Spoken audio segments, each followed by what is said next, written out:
Assalamualaikum warahmatullahi wabarakatuh. Sebelumnya, izin memperkenalkan diri. Nama saya Inka Pim Utari.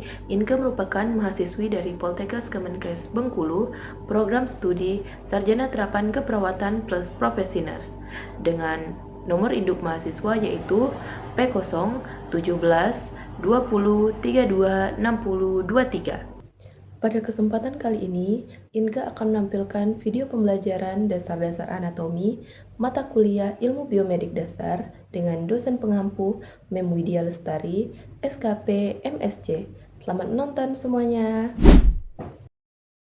Anatomi berasal dari bahasa Yunani yaitu ana yang artinya memisah-misahkan dan tom yang artinya memotong.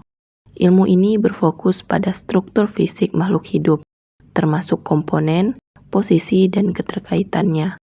Anatomi terbagi menjadi dua macam, yaitu makroskopis yang terlihat dengan mata telanjang dan mikroskopis membutuhkan mikroskop. Selanjutnya ada definisi fisiologi yang berasal dari bahasa Yunani yaitu physis yang artinya alam atau asal-usul, dan logos yang artinya ilmu. Ilmu ini mempelajari cara kerja dan fungsi spesifik dari organ serta sistem tubuh makhluk hidup. Macam fisiologi diantaranya yaitu fisiologi sel, fisiologi organ, hingga fisiologi sistemik. Mengapa definisi fisiologi juga dicantumkan? Ini karena keduanya saling berhubungan. Hubungan antara keduanya adalah bentuk anatomi diciptakan khusus untuk menjalankan fungsi fisiologinya. Struktur tubuh adalah alatnya, sedangkan fungsi tubuh adalah cara kerja alat tersebut. Posisi anatomi. Posisi anatomi digunakan sebagai rujukan agar hubungan dengan seluruh bagian tubuh dapat dijelaskan. Langkah-langkahnya, tubuh berdiri tegak dengan kedua kaki rapat paralel mendatar di lantai. Kepala lurus, mata melihat ke depan, lengan di sisi tubuh, telapak tangan membuka ke depan, dan ibu jari mengarah keluar tubuh. Selanjutnya ada bidang proyeksi. Bidang proyeksi tubuh adalah suatu konsep fundamental dalam ilmu anatomi, berupa garis atau bidang imajiner yang sengaja dibuat untuk memotong dan membagi tubuh manusia guna mempermudah penentuan letak organ, arah, serta analisis gerakan tubuh. Terdapat 3 bidang utama. Yang pertama ada sagital yang membagi tubuh menjadi bagian kanan dan kiri. Yang kedua ada koronal yang membagi tubuh menjadi bagian depan dan belakang. Dan yang terakhir ada transversal yang membagi tubuh menjadi bagian atas dan bawah. Bisa kita lihat pada gambar ini, bidang merah jambu menggambarkan bidang sagital, bidang hijau menggambarkan bidang koronal, dan bidang biru menggambarkan bidang transversal. Pada bidang sagital, jenis bidang terbagi menjadi dua, yaitu bidang median yang membagi tubuh tepat di tengah secara simetris, dan bidang paramedian yang membagi tubuh di samping tengah secara asimetris. Sisi tubuh juga terbagi menjadi dua, yaitu dekstrat, sisi bagian kanan, dan sinistrat, sisi bagian kiri. Arah posisinya juga ada dua, yaitu medial, posisi lebih dekat ke garis tengah, dan lateral, posisi lebih jauh ke arah luar. Pada bidang koronal, jenis bidang juga terbagi menjadi dua, yaitu bidang koronal utama yang membagi tubuh menjadi bagian depan dan belakang secara simetris. Bidang parakoronal membagi tubuh di depan atau belakang garis tengah secara asimetris. Sisi tubuh juga terbagi menjadi dua, anterior atau ventral, sisi bagian depan tubuh, dan posterior atau dorsal, sisi bagian belakang tubuh. Lalu ada arah posisi, anterior atau ventral, posisi lebih dekat ke arah depan tubuh, dan posterior atau dorsal, posisinya lebih dekat ke arah belakang tubuh.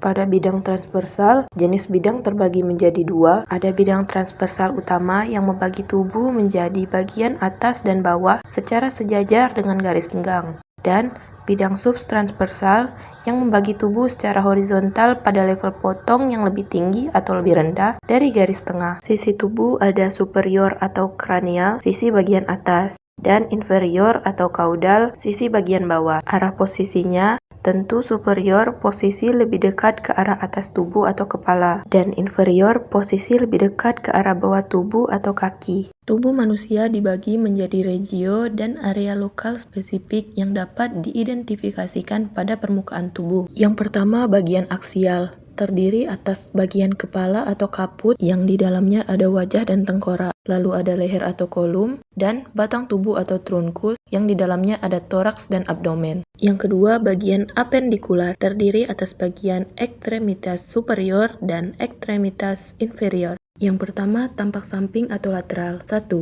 Kepala atau kaput, terdiri atas frontalis, parientalis, dan occipital. Kedua, leher atau koli, terdiri atas cervicalis anterior, sternocleidomastoidea, cervicalis lateralis, dan cervicalis posterior. Yang kedua, tampak depan atau ventral. 1. Toraks, terdiri dari regio mammaria, regio sternalis pectoralis, axillaris, scapularis, dan vertebralis. Yang kedua, abdomen, terdiri dari umbilicalis, epigastrika, hipogastrika, hipokondriaka, abdominalis lateralis, inguinalis, dan urogenitalis.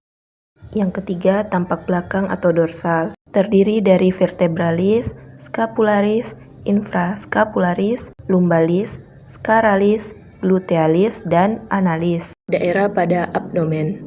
Abdomen dapat dibagi menjadi 4 kuadran dan 9 regio. Pembagian ini berguna sebagai referensi untuk menentukan lokasi organ dan menjelaskan lokasi rasa sakit ataupun tumor.